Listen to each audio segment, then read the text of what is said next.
এটি হলো female flower, আপনারা দেখতে পাচ্ছেন কদু পিছনে আছে।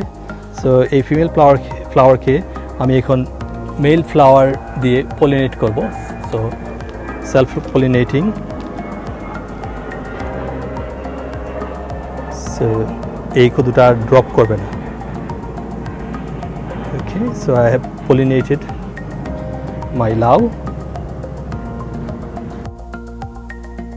বাংলাদেশের সন্ধ্যামালতী ফুল আমার বাগানে, এই যে ফুলগুলা সন্ধ্যার সময় ফুটতেছে।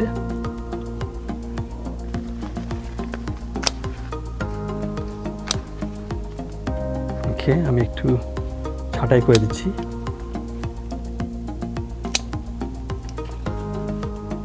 তাহলে ফলন অনেক ভালো হবে।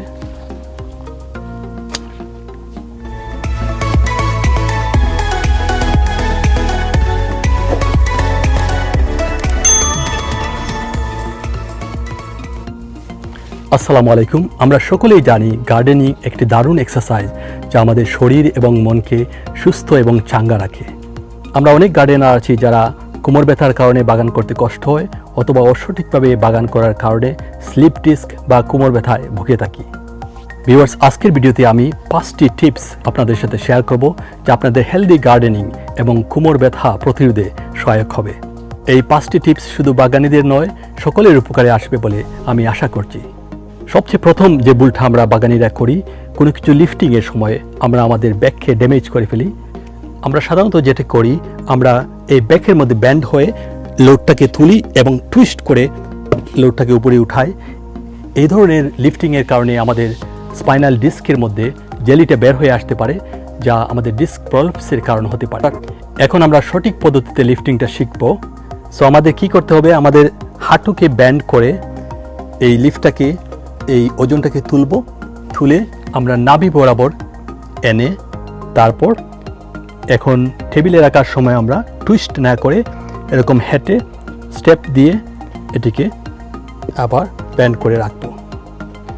এতে করে আমাদের ব্যাকের উপর কোনো প্রেশার পড়বে না এবং আমাদের স্পাইনাল ডিস্কগুলা সঠিক অবস্থানে থাকবে।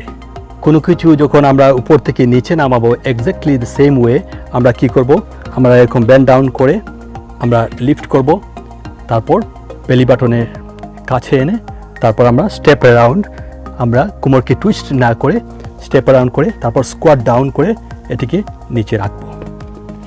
সো এই হলো সঠিক পদ্ধতিতে লিফটিং। এতে করে আমাদের ব্যাক পেইনের কোনো প্রবলেম হবে না।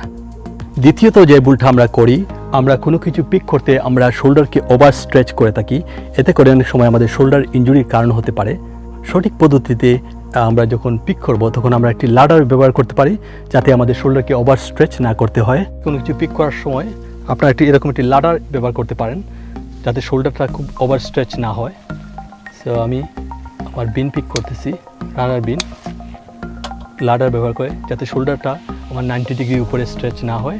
সেই জন্য আমরা চেষ্টা করব আমাদের শোল্ডার যেন 90 ডিগ্রির অ্যাবাভ উপরে ওভার স্ট্রেচ না হয়, কারণ রিপিটেটিভলি আমরা যদি ওভার স্ট্রেচ করি তাহলে আমাদের শোল্ডার ইনজুরির কারণ হতে পারে। বাগানের যে কোনো রিপিটেটিভ অ্যাক্টিভিটি আপনি শরীরের উভয় পাশ ইউজ করে করবেন, তাতে করে একদিকে আপনার ওভার ইনজুরি হবে না। যেমন উইডিং, আগাছা পরিষ্কার করা, রেকিং, এগুলা শরীরের দুই পাশ যেন সমান রিপিটেশনে আপনি ইউজ করেন, সেদিকে খেয়াল রাখবেন। আমরা যখন বাগান পরিষ্কার করি বা রেকিং করি তখন আমরা শরীরের উভয় দিক যেন ব্যবহার করি, সেদিকে খেয়াল রাখবেন। বাগান পরিষ্কার করা বা রেকিং একটি গুড এক্সারসাইজ, এটি অনেকটা লাঞ্জের মতো। সো আমরা এভাবে লাঞ্জিং মোশনে আমরা রেকিং করে থাকি। সো আমরা যখন রিপিটেটিভলি রেকিং করব এটি অনেকটা ব্যায়ামের মতো হয়ে যাবে, তবে আমরা যেন শরীরের উভয় দিক ব্যবহার করি। সো আমি একদিকে করেছি, এখন অন্যদিকে রেকিং করব। এভাবে আমি 5 বার উভয় দিকে যদি করি তাহলে 5 রেপিটেশনস অন ইচ সাইড করলে একটা দারুণ এক্সারসাইজ হবে।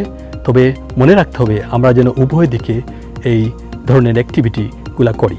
লো লেভেল অ্যাক্টিভিটিস আমরা যখন বাগানে নিচু হয়ে কাজ করি তখন, যেমন আগাছা তোলা বা সিড লাগানো, অনেক সময় আমরা কি করি, আমরা এরকম কোমরে ব্যান্ড হয়ে এরকম আগাছাটা তুলি, তারপর এরকম টুইস্ট করে আবার আগাছাটা তুলি।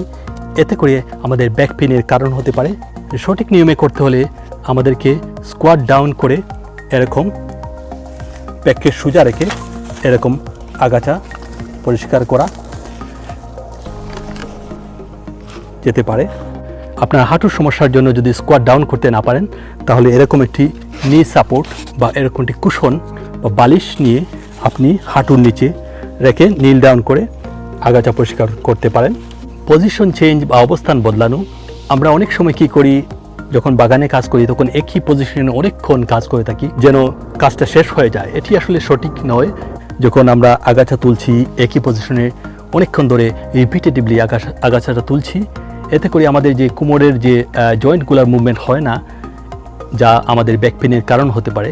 সো আমি যেটা সাজেস্ট করি যে আপনি পজিশন চেঞ্জ করবেন।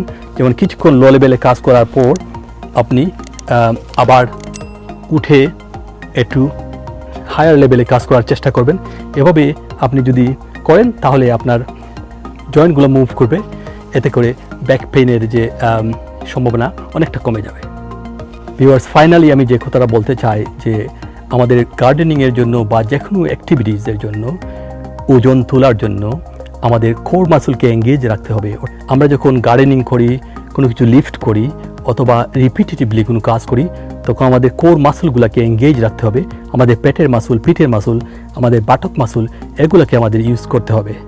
সঠিক পদ্ধতিতে লিফটিং এবং আমাদের কোর মাসলকে এঙ্গেজ করার মাধ্যমে আমরা ব্যাক পেইন প্রতিরোধ করতে পারি এবং আমাদের স্পাইনের স্বাস্থ্য রক্ষায় আমরা সচেতন হতে পারি। কোর মাসল কীভাবে স্ট্রেংথেন করব এ নিয়ে আমি একটি ভিডিও করেছি, এটি আমি ডেসক্রিপশনে লিঙ্কে দিয়ে দিব। আপনারা চেষ্টা করবেন এই ব্যায়ামগুলো করার, যাতে আপনার কোর মাসল শক্ত থাকে, যা আপনার হেলদি গার্ডেনিংয়ে সহায়ক হবে। আপনি জিম থেকে ফিরে এসে যেভাবে স্ট্রেচিং করেন, লেগের স্ট্রেচিং বা আর্মের স্ট্রেচিং, এরকম গার্ডেনিং শেষ করার পরে আপনি এই স্ট্রেচিংগুলো করে নেবেন। এতে করে আপনার মাসল সোরনেসটা থাকবে না, মাসলের যে সোর ফিল হবে না। সো এরকম আপনি এরকম টেবিলের উপর পা রেখে আপনি এই স্ট্রেচিংগুলো করতে পারেন। সো প্রতিটি স্ট্রেচিং আপনি 20 সেকেন্ড পর্যন্ত ধরে রাখবেন, এতে করে স্ট্রেচিংটা এফেক্টিভ হবে। সো এইভাবে এই স্ট্রেচিংটা করতে পারেন। এরকম যতগুলো লেগ স্ট্রেচিং এবং আর্ম স্ট্রেচিং আপনি করতে পারেন ততই ভালো হবে। ভিউয়ার্স, আজকের মতো এখানেই বিদায় নিচ্ছি। দেখা হবে অন্য কোনো নতুন ভিডিওতে। ততদিন ভালো থাকুন, সুস্থ থাকুন। ধন্যবাদ।